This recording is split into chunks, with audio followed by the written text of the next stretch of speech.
So welcome to the third edition of our now famous Security Operations Center quarterly global report, Maritime Report.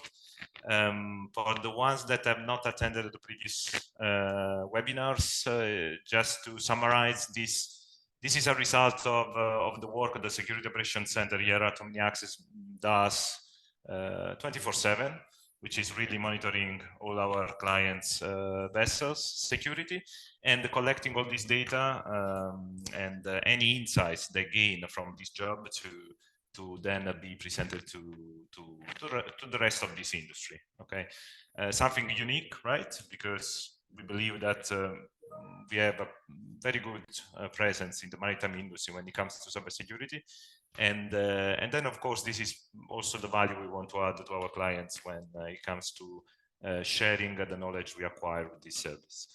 So here with me, I have, well, myself, Ernesto Esposito, Sales Engineering Manager here at OmniAccess. I have Josep Estévez, our Security Director, Cybersecurity Director, who is also the one behind most of the information you will see in the report. And then today we also have a special guest, Maria Zaballos, our cybersecurity specialist, also joining this third edition of cybersecurity webinar.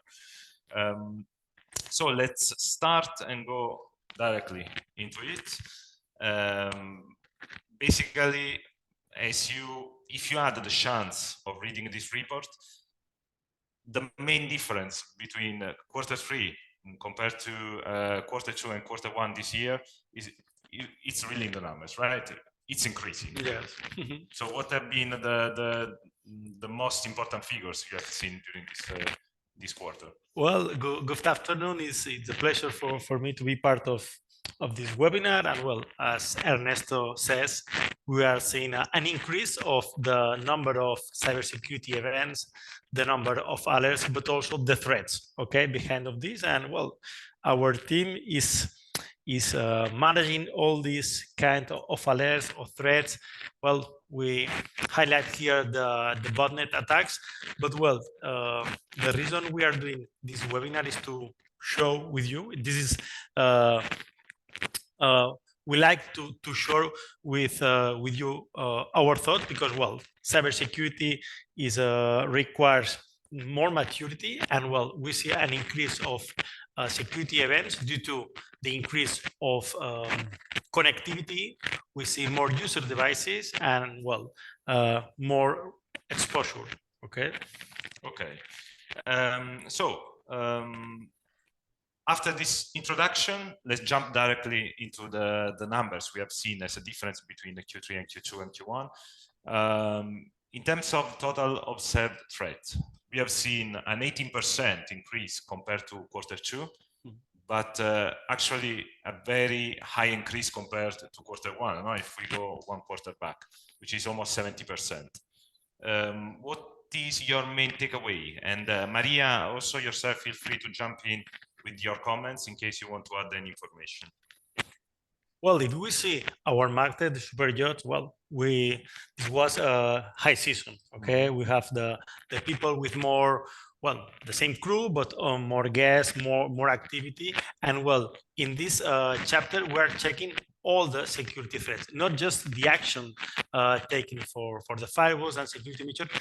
We are checking how the number of security events are increasing, and well, we try to provide this insight for all customers and not customers. Okay, the idea is to show the trends, and yes, in fact, there is a jump between Q2 and Q3, and well, it's just this 18% comparing Q2.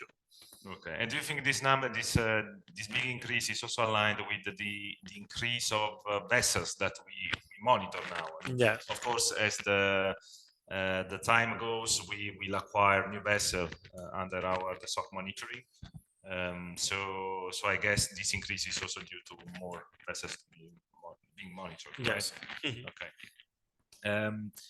And in terms of actually going into a bit more detail about the threats per category that we have monitored, here is, I think this is pretty useful. Every quarter we show what have been the top ones in terms of category of threats. And we have seen that in this quarter, we have proxy avoidance type of threat, which is still in the first position, and then followed by things like phishing, which is very familiar to everyone, I guess, malicious websites, and so on. I think, Maria, you looked a little bit more in depth into each one of these threats. I don't know if you want to comment anything about especially proxy avoidance, which seems to be the big one during the past quarter. Exactly. So hello everyone. I'm really happy to be here for the first time in these webinars. And exactly as you mentioned, Ernesto, I was looking at it in depth, and I was doing a bit of research in terms of what are these threats, right? So specifically on the proxy avoidance, we can see that this is a common threat. We see it from the customers that we are monitoring, that the proxies will be the most popular threat. And this is very dangerous. So internet users found the way to trick the firewall policies and avoid the proxy. So what's happened is that the users are using a software to stop, like, to kill the effectiveness of the firewall. What happens with the proxies is that the information is not encrypted any longer, so it's not secure. And then malicious proxies server could steal cookies, storing your login data, and use it to hijack your accounts. So it's very dangerous, and this is something that is highlighted, is happening, and we need to put our hands on this. And how to overcome it? So in OmniAccess, we use a firewall. We are partners of Fortinet, and there is a feature specifically to protect and to ensure that the proxies are avoided. What we recommend to our customers is always that to reduce the proxies as much as possible and just leave them open, perhaps for specific VLANs. Okay. And do you see why this is very much an issue into maritime specifically? I mean, is there any technical reason why? Well, this is not just for maritime, but what we see is that we see this information, these logs, and there is not a proper configuration. Sometimes, maybe, I don't know, there is a very basic or initial setup in the firewalls, but these firewalls requires, well, some care, okay, and monitor, okay. Probably there is an initial setup allowing a lot of things, but well, we need to ensure that the crew members, guests can do whatever they need, but based on some requirements, okay? But if not, as Maria said, we are allowing or bypassing the security controls in place, okay? And this is the risk. Yeah, which is, I recognize this to be a pretty common issue, maybe in our sector, maybe even yachting more than the maritime. I think, I don't know if the audience here agrees, but in most of the cases we have, firewalls that are pretty much present on almost all the boats, but very poorly managed in terms of keeping them continuously up to date with the latest, I don't know, well, not just firmware updates, but also in terms of policies and so on, as the threat landscape changes continuously.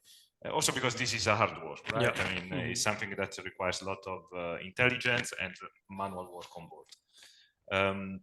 Then phishing is still the second point. Actually, I was expecting it to be the first one, because everyone is affected by it. For it, what solutions do we have apart from the normal spam detector in our Gmail or Microsoft accounts? I'm sure we can do better, right? Unfortunately, the key point here is the awareness, okay? Awareness, well, yeah. Yes, the technology and the way the hackers and the bad guys try to scam are always changing, are always evolving. But well, here the key point is the user, okay? If we are able to provide security solutions to add additional layers to protection, can help us to to get some advices or notifications. But well, if we have the user really good trained in order to identify the senders, the subject, and checking all the stuff, these are the best way So to cyber awareness. Awareness. Awareness trainings for the crew, which is, as you say, it's not just technology, it's especially awareness of the people accessing the boat, which could be the crew or can be even external contractors or the guest when coming on board. Okay. In the next one, instead, we analyze the top type of attacks. First of all, in terms of numbers, we increased from Q2 to Q3 27%, and then Q2 versus Q1 111%, which is, of course, is a big number as well. It's a lot. Yeah, and I would like to highlight something in here. I would like to pause and I would like to say, so this report, these numbers come because we have a SOC team that is monitoring our more than 500 vessels. And these threats, if wherever they are located in one of our vessels, they are notified immediately and they are provided with recommendations in order to how to tackle them, how to proceed, how to make sure that they are safe, or we put our hands on.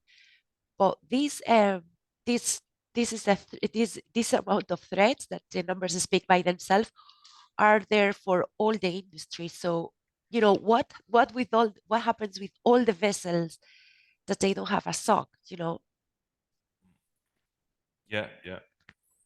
No, I understand. Basically, yeah, having visibility actually gives us what's really happening, right, in terms of events, in this case of attacks, and yeah, it's quite impressive. I mean, we are talking about well, here is more than 2.5 million attacks for the entire fleet that we monitor. Yeah, and if we go a little bit more in detail, so looking at the categories of those attacks, we also have this top chart for the past quarter. We see that as a first type of attack, we have malicious URLs, which is very much, well, we know it's very typical in any type of environment, but we see it a very typical issue here in maritime. In fact, it stays top one for the past 3 quarters. Then top 2, we have this network Trojan detection, which actually had a plus 153% compared to the previous quarters, positioning fastly in the top 2 category.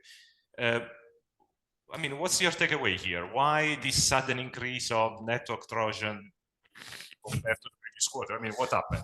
No, it's really complicated to try to identify what is behind these numbers, because every day is different. We don't have really the way to understand why hackers or why bad guys, even bots, are using these techniques to attack our customers, our assets. But what we see is that malicious URL, maybe we're seeing just a decrease of 5%, but in terms of numbers, this is the top number 1 due to the huge volume of users and devices browsing the internet. With the network Trojan detections, we jumped from the top 4 to top 5, top 2, excuse me. And it's difficult to understand what is happening, but the takeaway here is to keep being vigilant, to keep analyzing and trying to understand what is behind of these threats. Just for all the people who are on the webinar and they don't know what a Trojan horse is, which I'm sure they will, but as you know, this is very dangerous because it is a malware that it seems to be legitimate, but is not. So it is in your network, is stealing data, is collecting data, and once it exploits, it reproduces itself. So it can go in your network, but it reproduces collaterally. And this is key because you end up maybe with a network infected and all the users behind that network, but you can spread it out as well to the third parties you are working with people who are in and out of the boat, guests, any owner, like any people who come on the yacht, connect and goes, is taking the malware with them as well. Yeah. So what's we always had we also added these cyber tips on each page. I mean, what can we do to avoid this apart from controlling authorized access? We, of course, here we say network segmentation. This is very important to avoid these Trojans to expand, the network. Yes, these Trojans are not new, okay? These Trojans have maybe more than 10 years living with them, but they are evolving, okay? But in terms of cybersecurity, the layers of defense that we need to deploy are always the same, okay? Cybersecurity is like an onion, okay? And what we suggest here is to deploy a good network segmentation, okay? In case that someone get infected, then, well, it's easier to isolate and prevent this split between the other users and also devices. Then what else? Well, there are other security solutions like EDR, that is endpoint detection and response, MDR, network detection and response, but they help us to speed up the process in identifying this threat and isolating and protecting the rest and the ship operation. Okay. And that's why tailoring to OmniAccess, what we do, that's why we provide a solution, a cybersecurity solution end to end. Like we are not just protecting a part of the network or a segment of the network itself. That's what we should be looking at when we speak about a cybersecurity solution, that end to end protection. Yeah, because this sounds like one of those threats that are not tangible at the beginning directly by the user. So they stay there in your network, and so yeah, they are also very difficult to identify, right? Yeah. Well, it's easier if the superyacht is managing the devices, but probably you can have devices are managed, okay, maybe personal devices, but you always need to know how to protect your network from both kind of devices. Okay. So you say EDR is one of the solutions that can identify this type of threats, right? Yes. Anything else to be placed in the network? I mean, is a firewall also capable of? If we have a firewall that is monitoring the inbound and outbound traffic, we can also deploy an IDS on IPS to monitor the internal threats, how are all this traffic flowing from the different interVLANs, and well, monitoring and checking if you have a SIEM or a tool to monitor what is happening inside the traffic on the traffic. Yeah. Okay. And I think the last tip of the page, like having an incident response plan and test it regularly, is not having an incident response plan and I leave it there.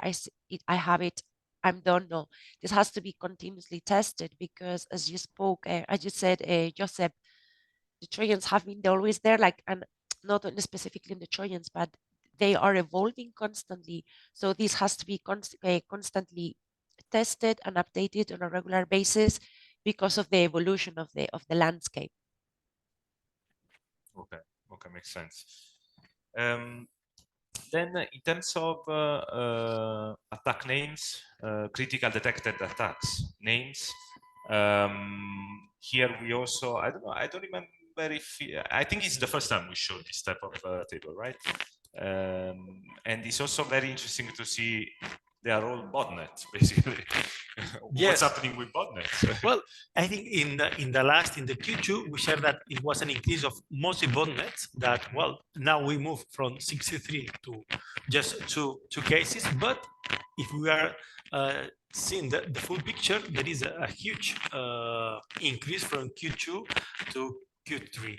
Okay, well, with botnets we need to take care and protect the devices. Okay, but whereas if you don't have proper security and you fell within a botnet, well, this is an attack where the bad guys try to use the resources for your part of your CPU, your devices, to launch a potential DOS or DDoS to, well, do you know where?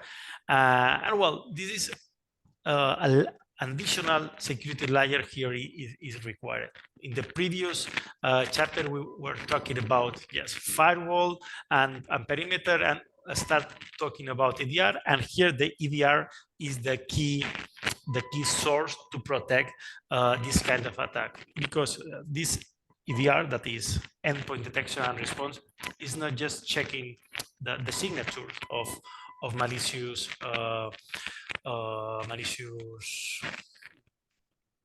malwares and all this kind of stuff.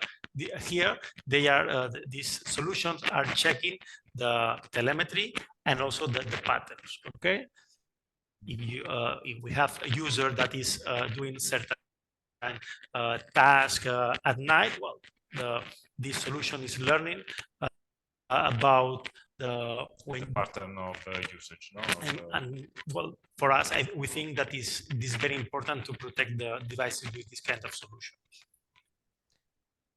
Yeah, exactly. That EDRs will be the evolution of the old antivirus. And just to give a bit a little note to add just a bit of information on a bonnet.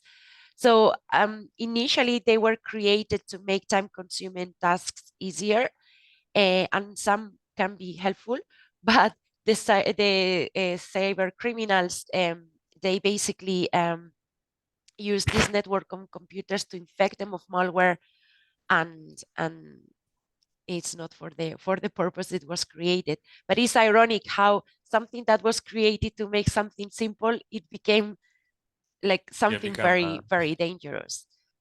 Yeah. And I see a weapon itself. Yeah.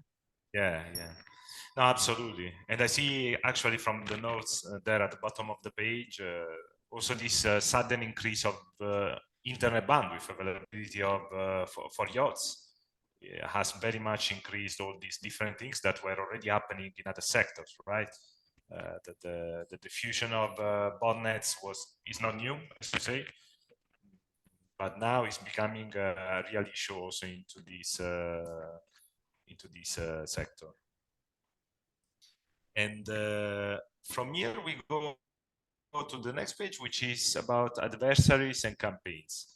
This is also quite interesting, because this is actually basically with this page we try to provide awareness to our sector about the threat intelligence that we do in our security operations center, right? So this is the campaigns we have identified actually running globally, and also targeting our sector. Yes, of course, this is what we are doing with the SOC, analyzing alerts and threats. Then we are also including these threat intelligence capabilities, well, trying to get the context to identify how the attackers are planning and deploying the attacks. Okay, it's not easy, because it takes a lot of time and resources, but well, if we can try to understand how and why are they attacking, we can improve the way we can protect ourselves. Okay. And well, in this table we see one item being very strong with the 47 alerts that have been generated, which is this Remcos and Asynchrat type of issue, right? I don't know, Maria, I think you also researched a little bit about this specific one. I don't know if you want to spend Correct. Yeah, so these two tools is a sophisticated remote access Trojan, and basically it is used to get control of the machine on the end user. So basically the cyber criminals, they trick the end users to install a software that will allow the hacker to get fully control on the computer of the victim. And when they get fully control, they can fully control it. So they will get information, they will steal data, they can get they can record the pulse. So basically, when they check the pulses, they can figure out the password of the users. They can record the screen so they can see where the users are navigating. So it's like having someone behind us checking constantly what we are doing, what we are accessing, and is getting our credentials. That's what they do. Yeah. And actually, I recall we had a serious attack to a yacht using a tool like that, right? Because actually can hide also in normal applications like a TeamViewer session, right? Providing already remote access to third parties. And then, yeah, as Maria says, can allow anyone to have full visibility of what you are doing on your computer. From there, you can imagine the amount of possibilities the hackers have to try and hack your system. Yes, because this remote access tool, they are installed on your device, and as soon as you log using your user and credentials, they have it and they use it for anytime. Yes, and also you are done using different credentials in different environments. Well, they have it, and they can test to access to your bank accounts, your administration accounts, and whatever. Anything. And if you are in the yacht yourself, for example, I'm thinking about the crew who are working there, they can access to their payslip, they can access to any information, backups, information that is stored on the computer, for example, of the captain, owner's details, anything. Yeah. No, it's pretty interesting. And indeed, in the next page, we have the analysis done by our colleague MJ. She's an expert in threat intelligence, of course, studying any active campaign so that we can prevent these issues to arrive at our sector. And she well summarizes this issue, right? Of course, she introduces with this 64% of all malicious activity being recognized as this Remcos and async type of attack. And also she provides a bit more insights about how this is evolving. Any word on this? Anything you would like to comment on this article? Well, as MJ is saying, well, she is not today with us because she's enjoying holidays, but well, next time she will join. Yeah. And well, this attack is used along with spear phishing attacks and also APTs, and well, the bad guys are using this combination of attacks and techniques in order to get access to data, because data is sorry to interrupt you. So when we say spear phishing, it means that there is a specific target, right, on to a specific entity. In this case, yachts. It happens. It starts with social engineering. So the targets have been follow up or have been examined for a while. It's not like a phishing email that it goes massively to everyone. No, they are targeting, and the people behind those attacks, they know who they are going behind. Yeah. So this should kind of remove a little bit the doubt of many in our sector that yachts are just part of a bigger scope. Exactly. Exactly. Actually, there are people targeting specific yachts because they want to get something back from those attacks, right? And this is something that MJ, our colleague, wrote on a specific fact. So this is not an awareness call, okay, this is threat, it exists. No, this is something that is happening, and there has been an increase of the 64%. So it is happening. This is examples of customers of us, of the vessels that we are monitoring, who have experienced these attacks. No, very interesting. So I invite everyone to read it as soon as you have the chance. And then we get to the numbers of the SOC, which I think are very important to comment, because I think can give people confidence about the fact that we are acquiring more and more experience, specifically in this sector, right? This is double meaning, Ernesto. Sorry? Because this will be double meaning. So this is how we are growing as OmniAccess as a company. This is all the customers and the devices that we are managing. But it's not only that. These at more than 321 firewalls, more than 1,500 EDRs, and more than 450 mailboxes, those are sensors as well. So at the same time that they are protecting the network of our customers, the endpoints and the emails, they are collecting information of the threats that are happening in this specifically niche of the maritime industry.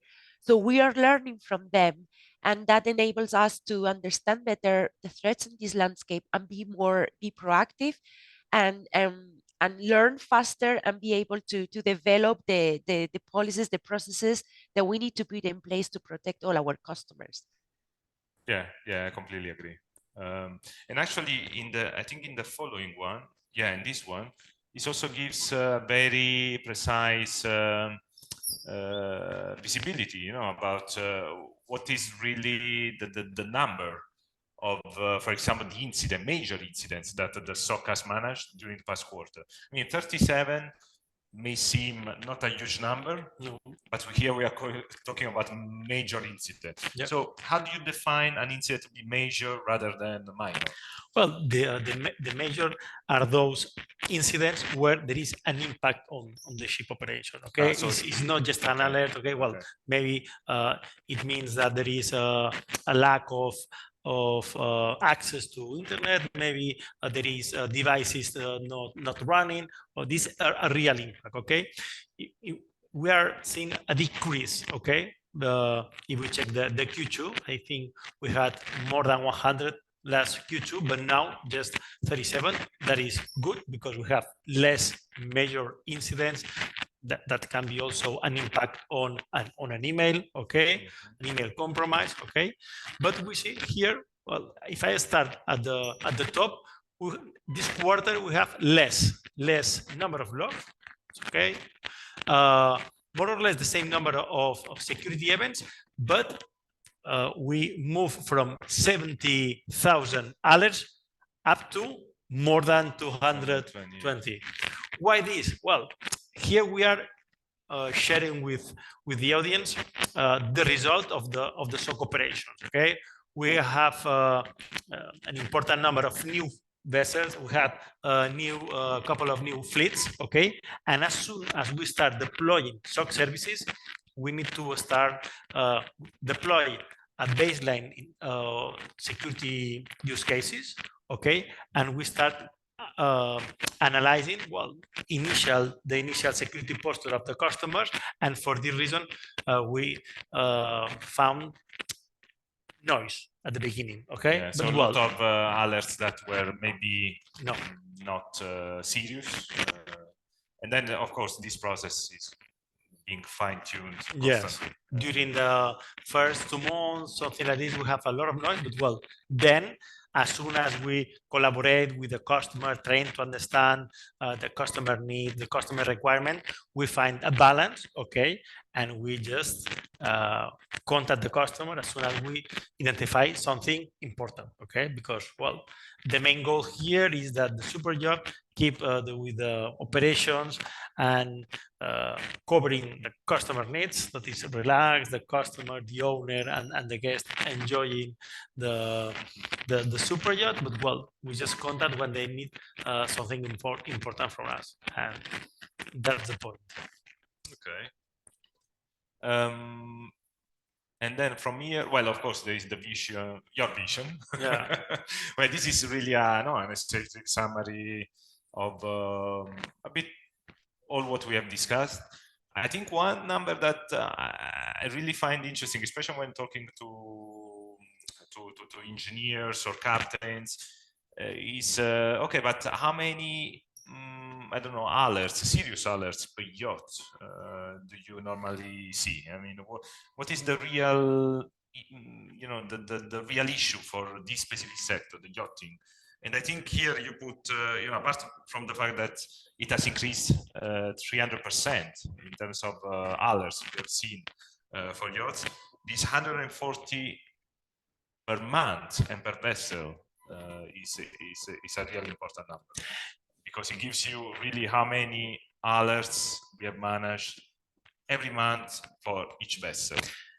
Yes, we are 140. managing I mean, it's huge. 140. Yes, Yeah. but well, we need to identify which of them are critical and Yeah. which not. Okay, and this is our real challenge. We are every day managing more than 300 alerts, but here we are. The team is working, trying to automate the false positive, remove the noise, and well, when it's no something strange, then trying to help to build a new use case in order to speed up the process, because in terms of incident response and remediations, the time is key. Okay, the sooner we can realize that this is a real incident, the better we will able to act properly to minimize the impact of the attack.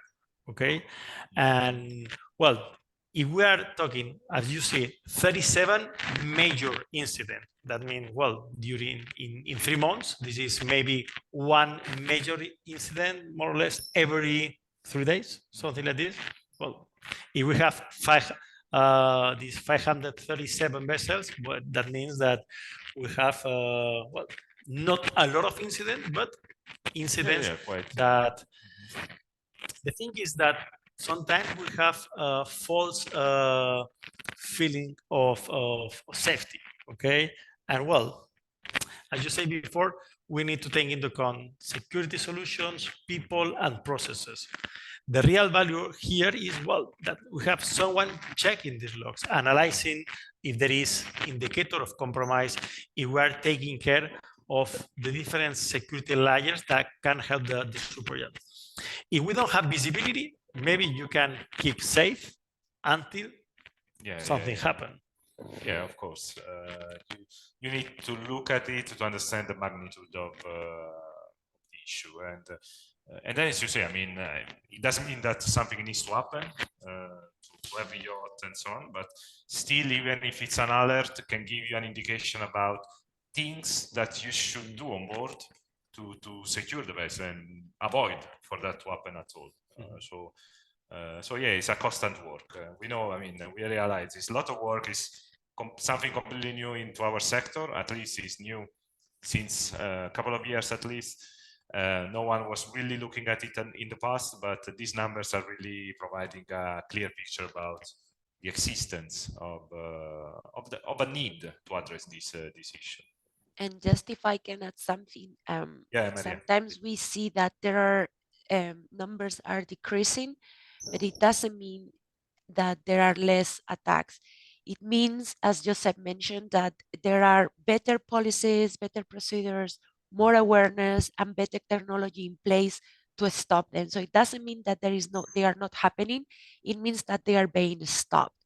So as you mentioned, being aware of them, having a team of professionals that are looking into your network and taking the steps necessarily to mitigate those risks, to minimize them, is key in order to protect any network. Exactly.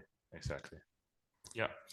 And so in the next page, we analyze the different type of traffic categories that we have seen. Well, we do this every quarter. This is just giving our clients an indication, okay, what have been the most common type of traffic, which of course are connected then to those alerts that have been created by the security mechanisms we use on board. Well, web client is leading as usual, as well as network services, general interest, and so on. Again, this is really to be used to understand, okay, what are the most common traffic types and who is generating those alerts. Okay. In terms of alerts by severity, we have 19%. We had the 90% critical type of alerts. This is a reduction compared to quarter 2. It was 49% in the previous quarter.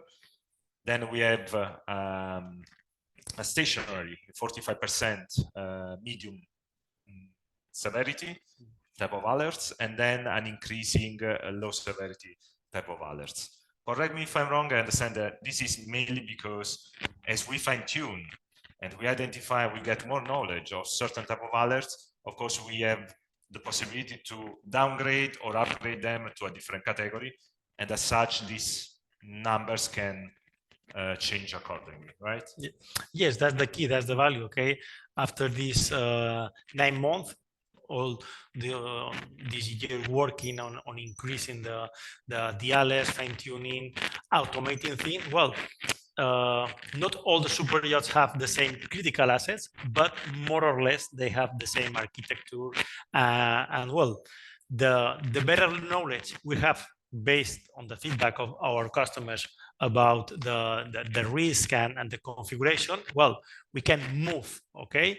And well, I think this is a very good KPI, a very good indicator, because we reduce the noise, and when an analyst receive a critical alert, there is more probabilities to be a real alert, okay, not a false positive. Yeah. Okay. Yeah. Okay. So the time of the analyst will be better spent. Yeah. Yeah. It's an investment. Well, this is also giving the same picture, just to see the differences between the different quarters and the severity of alerts. And then it's always useful, well, to have these geographical insights about, okay, what have been the most common source and destination of these alerts. Of course, this is just to give a global view, and then everyone can make their own conclusion depending on the type of yacht, the type of crew, the ownership, and so on. And this is top countries by percentage: United States, Spain, United Kingdom, and so on. Okay. And then to conclude, here maybe we can spend, as usual, a few words about how we can address all those figures we have seen in this report. Maybe here I would like to give the word to Maria, if you agree. Yeah, of course. She is quite good to explain all of this. Over to you, Maria. Thank you, Ernesto. So this is what we always present to all of our customers, all the cybersecurity conversations. We always start with the NIST frame, which is to be upgraded as well. Like there is a room of improvement, and what we have been discussing, that there is evolution. So this frame is going to change. It will be, there will be a few changes coming up, but basically this is to put is a guideline that is commonly used in order to put a strategy for cybersecurity. So we always, is like a wheel, because it has to be reassessed now and then. It's not static, it's evolving and it's changing constantly. So step number one is to know what you have on your network, right? So for that, we use different processes to know what assets we have on the network, who is behind our network, what devices are being used, how we're going to protect information that it's important for us. So we use the risk assessment. We can test it a little bit. We can see how healthy it is. And that's something that OmniAccess has a professional services team that will be taking they will be either assessing from a passive perspective without doing anything, just reading a form, or they can put their hands on and try to access to the network. And it will be surprising how often they can do access without knowing the passwords, but from a very passive way, because it is very open. It's not protected at all. Then to protect it, and this is key. This is once we have identified all these assets, information, users, devices, how we are going to protect them. So what technology we are going to put in place, what policies and procedures we're gonna put behind that technology. So we always speak on cybersecurity as a triangle: users, technology, and policies and procedures. And if one fails, the other two are gonna fail. They are all equally important. So these policies, these procedures, this technology, and how the users manage it, they go hand in hand, and this how they are going to be implemented. So yes, technology is very important. Having a next generation firewall, having EDRs, having crew and staff trained on cybersecurity, email protection, and all the policies and processes that back up that strategy. The SOC, it is important to have a SOC. You need, okay, you have all this in place, But who is on top of that, making sure that everything is ongoing, going up and smooth? We need to supervise, we need to check all these alerts and all these events that are happening in our network. So that's why a SOC is important. So on top of the 3 components that we mentioned on cybersecurity, we add like something else on top of it, supervising and monitoring constantly. And if anything goes wrong, if anything went out of our radar, it will be spotted immediately and hands-on.